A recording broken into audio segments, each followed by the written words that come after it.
All right, we're in Hollow Creek. I don't know a lot about Hollow Creek, but they ordered some food. A single pancake. It's gonna be over here, Hitchcock style, so it's gonna be north by northwest, even. I think it's these guys right here. I know it's not them, because it ends in an 8.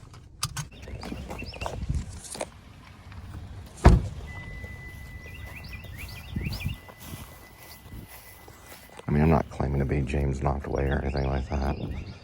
So I'm just, congratulating the guy.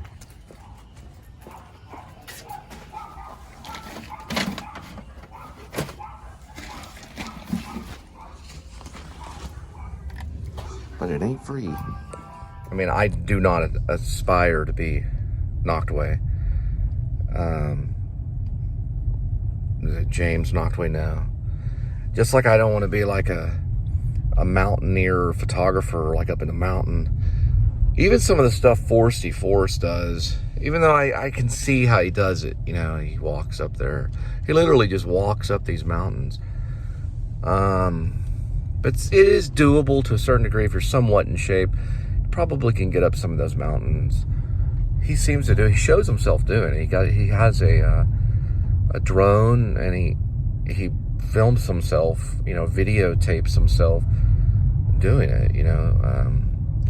But he's not the type of mountain videographer that I was talking about. I'm talking about those guys that are on those cliff hangs. Where they're hanging literally from a cliff, taking photographs. No thanks. No, I'm okay. I'm okay with what I'm doing. I don't need that. One slip and goodbye. Goodbye, not career, but goodbye everything.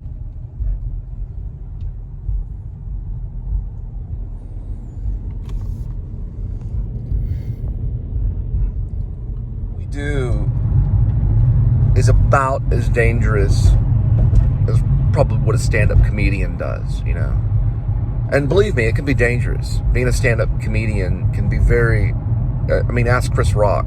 It can be dangerous.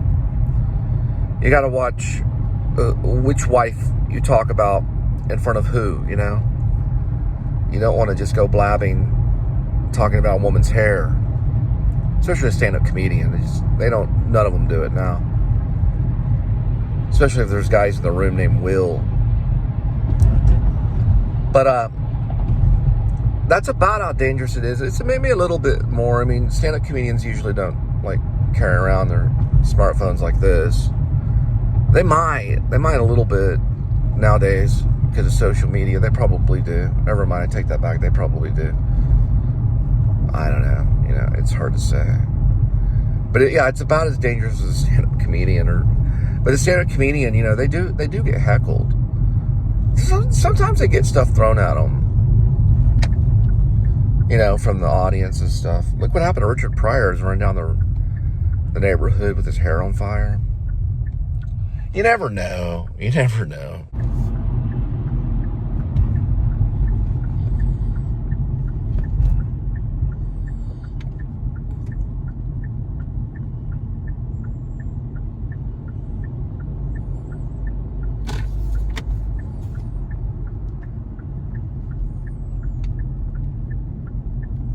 This bridge right here, pretty bad when it rains.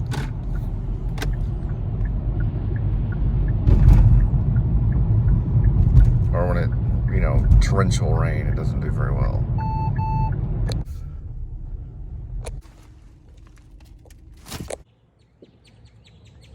Purple tree. Glad you get to see that purple tree right there. Kind of can't see it through this lens right here.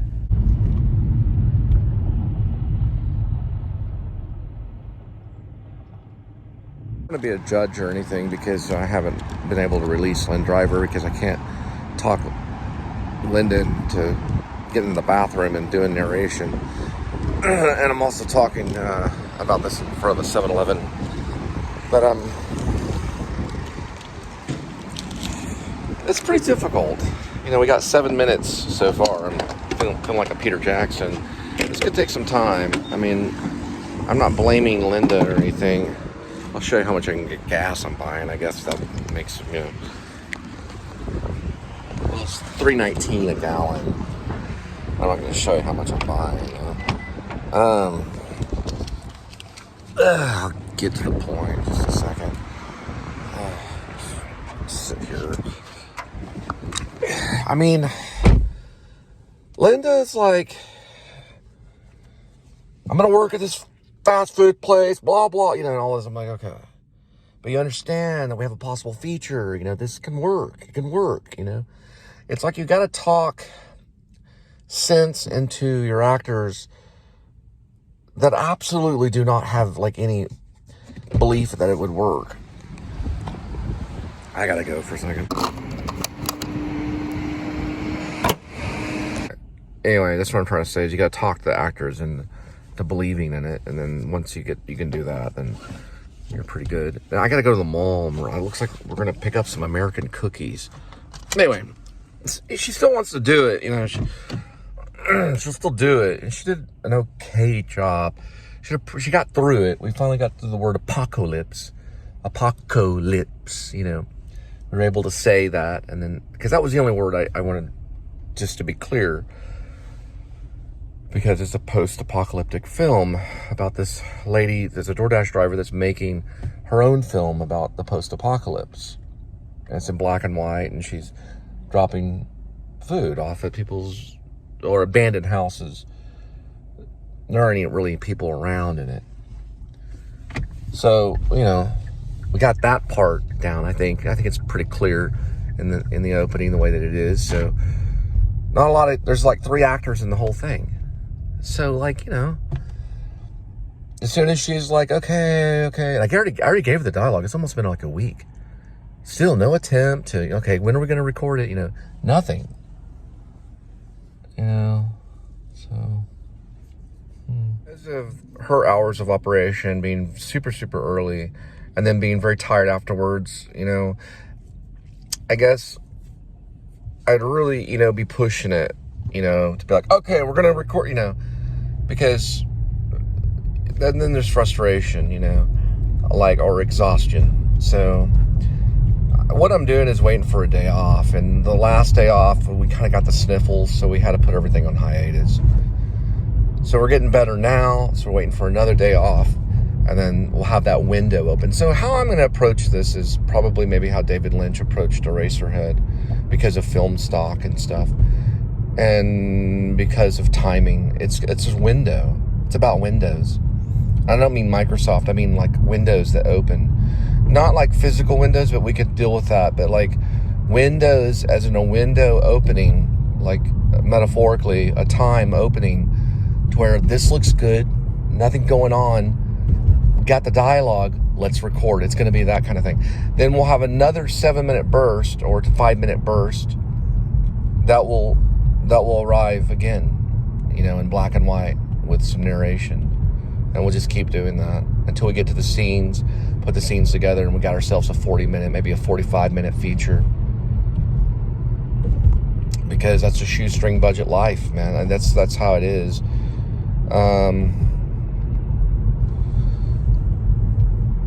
You know, these guys that throw these films together in like 24 hours, you know, it's going to look that way.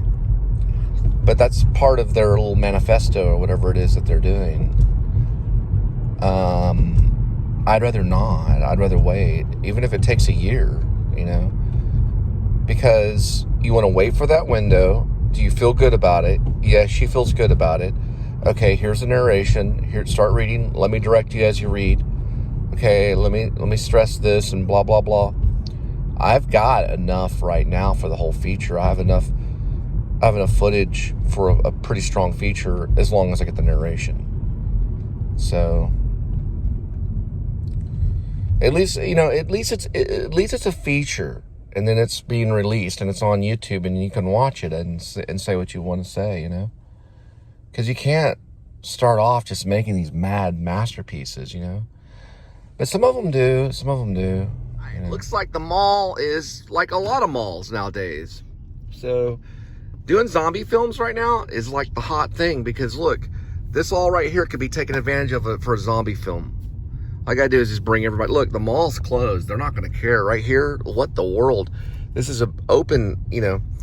So this would definitely work if I can talk her into it. I might can today, just to do a drop, because we need some footage where she does a drop, and this is definitely yes because of how that board was back there.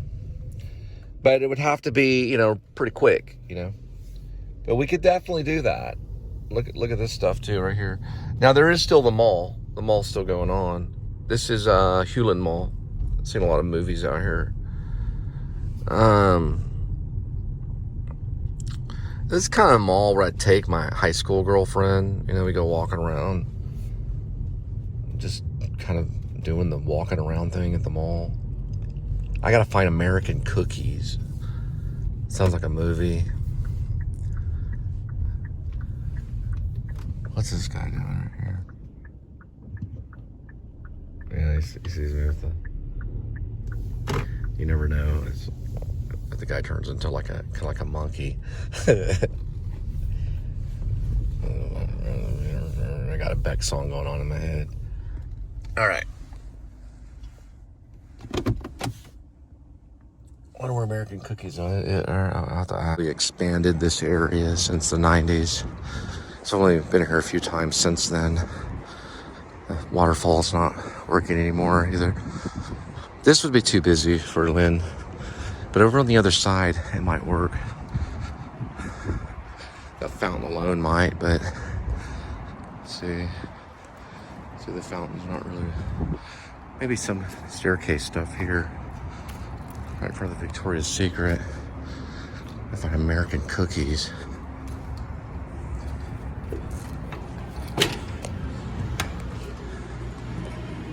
don't think the song is copyrighted.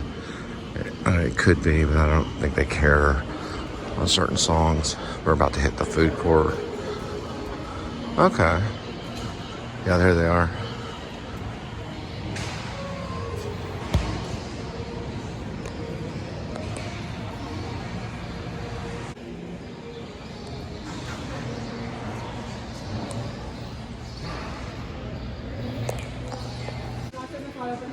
Oh, that's a good idea. That's a good idea.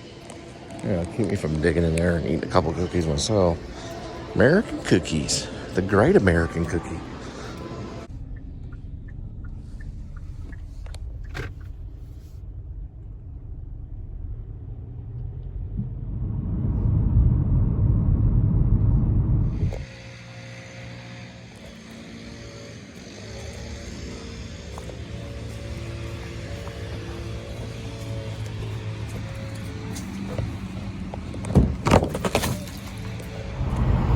Westover, I might be saying that wrong. Maybe Westover Hills or something like that. But anyway, there's the NAS, which is the Naval Air Station. It's also a joint reserved base. I'm pretty tired right now. But this area right about here, this is a Walmart and Sam's. And this is right off Altamere. If you're into like taking a photograph of air fighter, say like, you know, F-15 Eagles, and they're mostly Navy, so it's gonna be Navy fighter, Top Gun kind of stuff. This is the area to do it right here. If you got like a telegraphic, or I'm say, what do they call it? Telescopic lens. This would be the area right here. I would get a little bit closer past Lowe's, or the other side of Lowe's, there's a fence. There are photographers that set up there. They'll set up their equipment, and they usually get them landing and really nice photos and stuff on the other side of that Lowe's, because you're still close enough to be in the parking lot and things like that.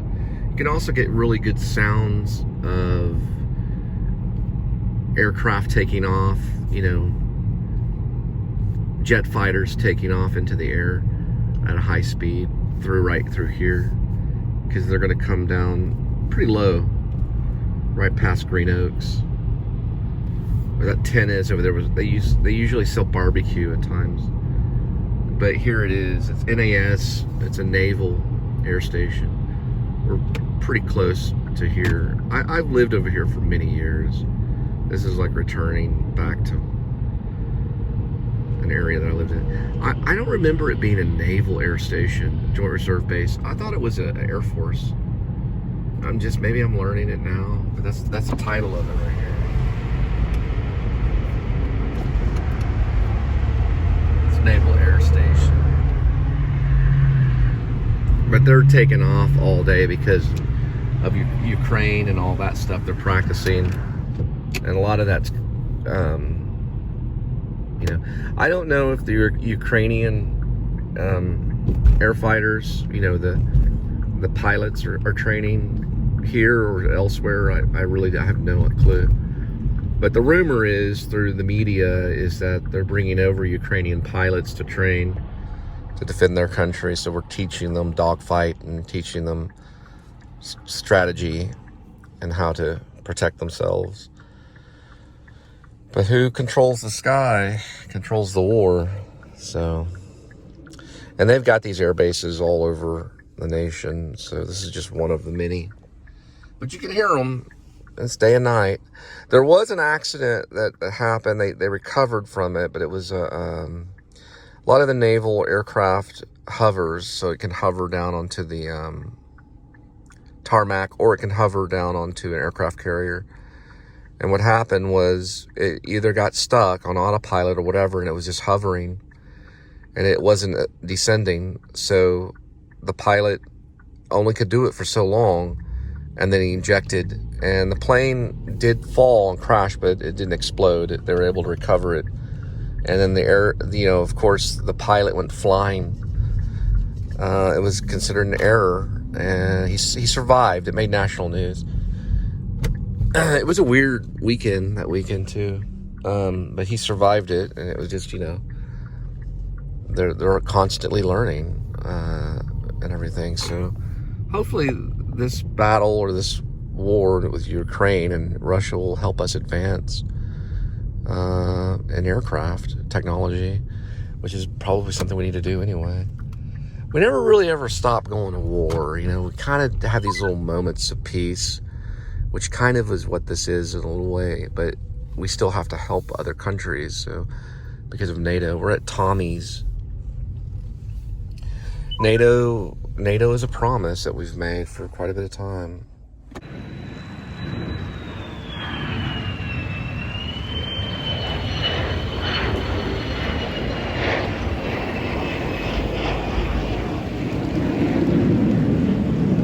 Moms, and more.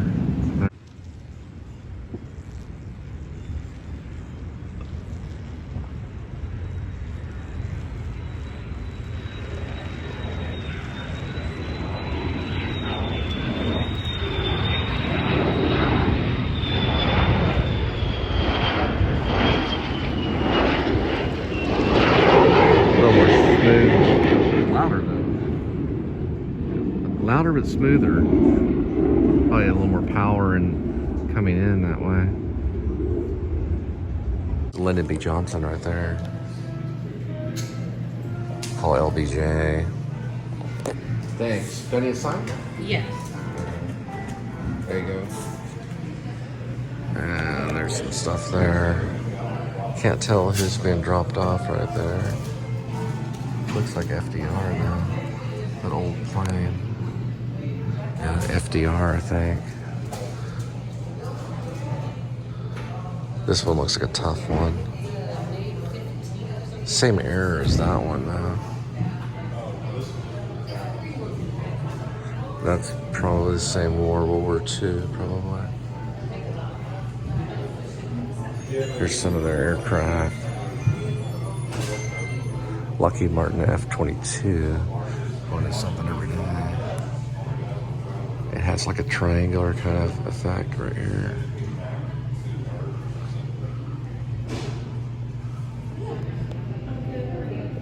It's the old school F-16. Man, I have never seen this. It's called the F-111. GE made it. Let's see what this is. Or an F-35. Look how broad that is and how compact. It's pretty cool. These are like real pilots from the era. Probably World War II is what I'm guessing.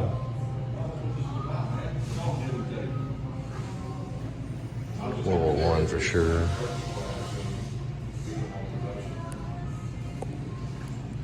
There's JFK. Ask not what your country can do for you. Ask what you can do for your country. It's a good statement.